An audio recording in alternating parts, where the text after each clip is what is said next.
Hello po, ito pong muli si Nurse Dodong, nagsasabing magandang araw po. Nagtungo po ako sa kapilya namin upang kausapin ang aking kaibigan dahil may pagsamba po sila ngayon. May nagtanong po sa akin kung paanong uminom habang nakayuko. Ito po yung follow-up doon sa vlog ko noon, ukol po doon sa pagsinok, kung paano ang remedy ng sinok. Ang sinok po ay ang tinatawag nating hiccup ay isang karaniwang kondisyon na sanhi ng biglaang pag-contract ng diaphragm. Isa po ito sa mga sinasabing mabisang remedyo ay ang pag-inom ng tubig habang tayo po ay nakauyuko. Ganito po ang dapat nating gawin.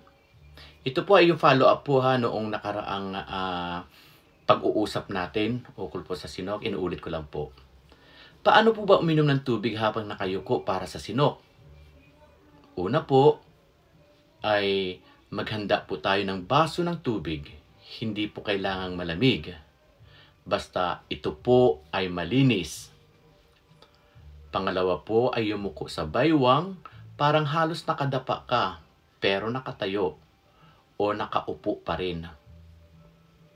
Pangatlo ay inumin ang tubig mula sa malayong gilid ng baso. Ang ibig sabihin nito ay ang kabilang gilid ng baso, hindi yung gilid na pinakamalapit sa iyong bibig. At kailangan mo po talagang yumuko para magawa ito. Pang-apat naman po ay dahan-dahang uminom at huwag pabigla-bigla para hindi naman po tayo mabulunan. Panglima po, huminga ng malalim pagkatapos at tignan ko na wala na po ang ating sinok. At ang huli naman po, o dili kaya ay gumamit ng straw. Paliwanag po ay kung bakit ito gumagana ayon po sa ilan. Kaya ito po ay hindi lamang po sa aking pansariling haka-haka. Kasi ang posisyon ng katawan at paraan ng pag-inom ay maaaring mag-reset ng diaphragm at tumigil ang abnormal na pag-contract nito. Meron din po itong kinalaman sa pag-shift ng focus ng katawan sa pag-control ng pag-inom habang nakabaliktad, na minsan po ay nakatutulong para mawala ang sinok. Kaya doon sa mga nagtatanong po kanina, ukol po paano bang uminom tayo ng nakayuko, ito po yung sinasabi ko sa inyo. Pero paalala lang po na ang remedyong ito ay hindi garantisado para sa lahat.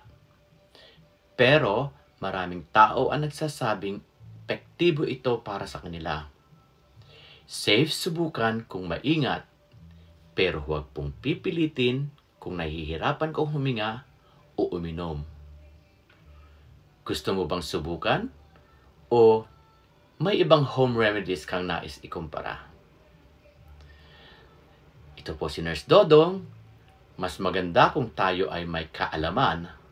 At kung meron po kayong gustong pag-usapan dito, ay mangyari lamang pong i-comment lang po sa ibaba at i-share po naman po natin ang itong ating napag-usapan.